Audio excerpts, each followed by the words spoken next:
Միայն 2025-ին ՄԻՊ գրասենյակը ստացել է 22,600 դիմում բողոք, նախորդ տարվա համեմատ 3000-ով ավելի։ Ազգային ժողովում Պաշտպանի գործունեության եւ մարդու իրավունքների պաշտպանության վիճակի մասին 2025 թվականի հաղորդումը ներկայացնելիս հայտնեց Անահիտ Մանասյանը։ Բողոքների շեշտակի աճ է գրանցվել հատկապես որոշ կառույցների գործունեության կապակցությամբ։ Եթե օրինակ 2024 թվականին կրթության նախարարության մասով ստացել ենք 189 դիմում բողոք, ապա 2025-ին ստացել ենք 910 դիմում բողոք ու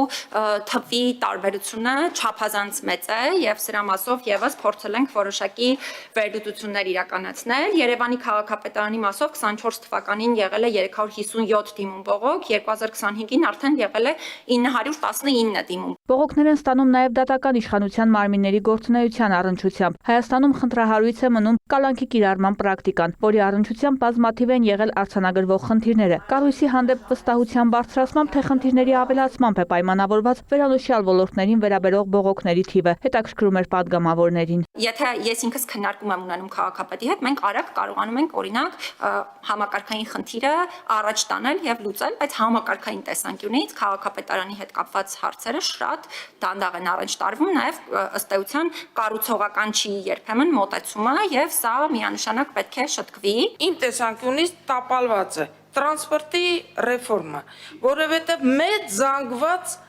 քաղաքացիների մնացել են առանց իրավունքի տեղաշարժվելու իրավունքի, այն թվում ես,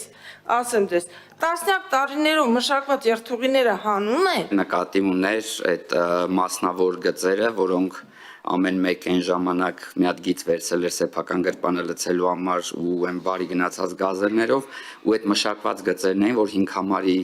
օրինակ գազելները ընտրությունների ժամանակ հայտնվում էին իրանց գծից դուրս, օրինակ Մալաթիա Սեբաստիանին, որպեսզի ընտրողներին զանգվածաբար տեղափոխեն ընտրատեղամաս, ունտեղ այդ ընտրողները ընտրեն նրանց։ Հանրային տրանսպորտի խնդիրը հատկապես մարզեր այցերի ընթացքում ամենաբարձրաձայնվողներից մեկն է, հայտնեց Մանասյանը, թեև տարիների ընթացքում բարեփոխումներ են եղել ու շարունակվում են, բայց եթե խնդիրը երկար ժամանակ շարունակում է գոյություն ունենալ, ըստ Մանասյանի պետք է վերանայել մեթոդները։ Իսկ կրթության, գիտության, մշակույթի եւ սպորտի նախարարության դեմ ստացված բողոքների մեծ թիվ վերաբերել է օրենքով սահմանված ժամկետից ուշ հանրակրթության մեջ ներգրավվող երեխաներին։ Արդյոք իրականացվել են ուսումնասիրություններ, թե որտեղ է խնդիրը, որ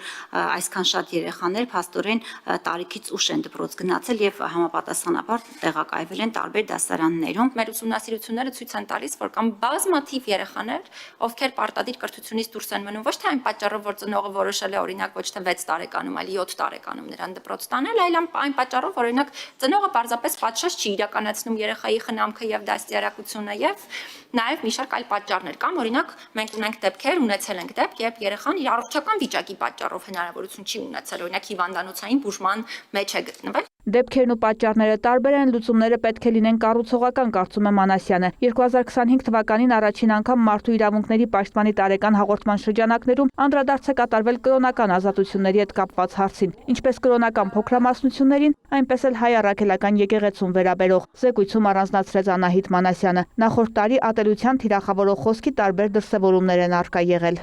Վարդուհի Արզումանյան, լուրեր։